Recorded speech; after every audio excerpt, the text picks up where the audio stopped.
Now, part two of my interview with former President Donald Trump at Mar-a-Lago. I asked him about his VP search. Here's what he said.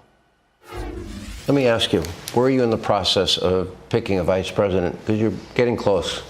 Well, yeah, but I think I'll announce who that person's going to be during the convention. I think that's pretty normal. During the convention, it'll be an interesting period of time. You want to give me any names? No, but you look. You don't want to give me names. I'd love for you to give me names. I know. We have a lot of good. You'll be certainly maybe the first to know. In all fairness. Thank you. We have some people that have done a fantastic job in communicating the ills and the assets and the advantages and the disadvantages of what we're doing as a country and where we are as a country. This is a very dangerous, Sean, this is a very dangerous time in America. We have a very corrupt system of politics like we've never had before.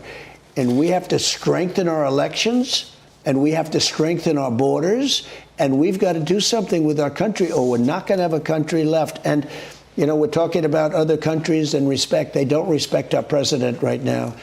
And unless our president is respected, we are in really grave danger. Yeah.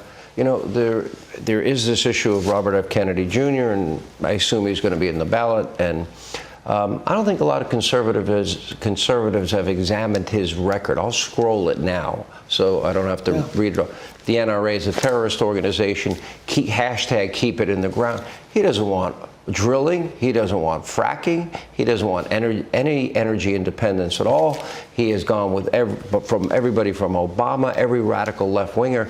And somehow they say that he's conservative. And I think it really has to do with one issue, his opposition to the shot or the COVID shot or vaccinations. Which, by the way, I watched him the other night on a show, and he said he had no opposition to it all of a sudden. But look, I know him well. He's radical left. His family is very radical left, and they hate him for doing because he's lying. It's not like he grew up conservative. He's very radical left.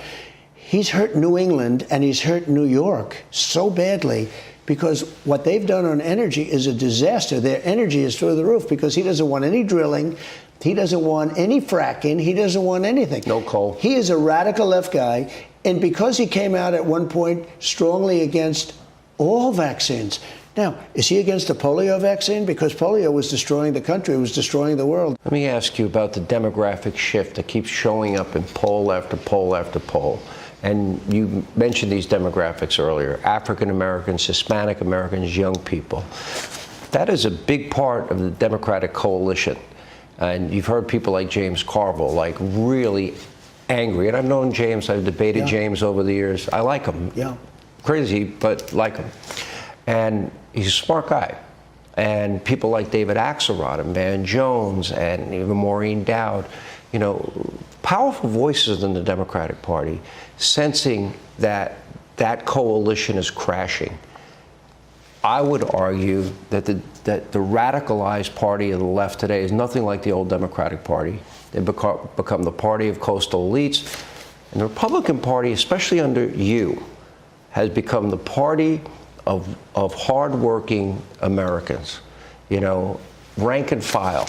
The people, when you went out and you met those construction workers during your trial, USA, that wouldn't have happened maybe years ago, that a Republican would get that response. Or when you went to New Jersey, were you a little surprised by the size of that crowd? Well, we had 107,000 people. It's the biggest crowd they've ever had in New Jersey. Nobody's ever seen anything like it. But black people, African American people, are streaming toward us. I think one of the big reasons, because they had the best economy. We had the best economy, best job numbers, best everything during my presidency.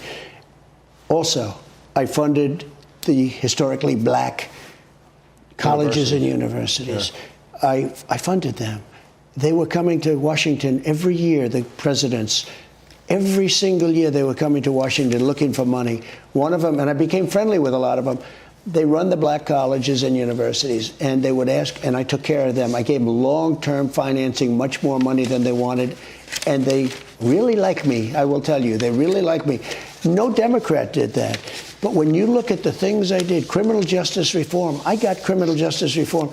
Obama couldn't get it. Nobody could get it.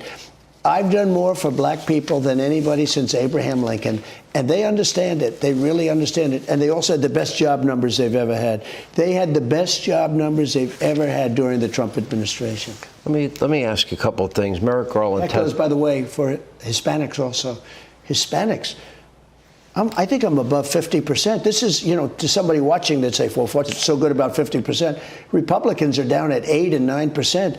I think I'm going to maybe win the Hispanic population. We had a poll out today that African American, 32% for Trump. 32%. Romney got like 4%. I think I'm at 32%. And I think it's going to grow. Look, Biden is a stiff. You talk to him, you look at him. These are smart people. African Americans, Hispanics, they're smart people. They've gone through a lot. They look at this guy, and he doesn't know where the hell he is. He doesn't know he's alive. And I think it's very hard for them to vote for him. Hey, Sean Hannity here. Hey, click here to subscribe to Fox News YouTube page and catch our hottest interviews and most compelling analysis. You will not get it anywhere else.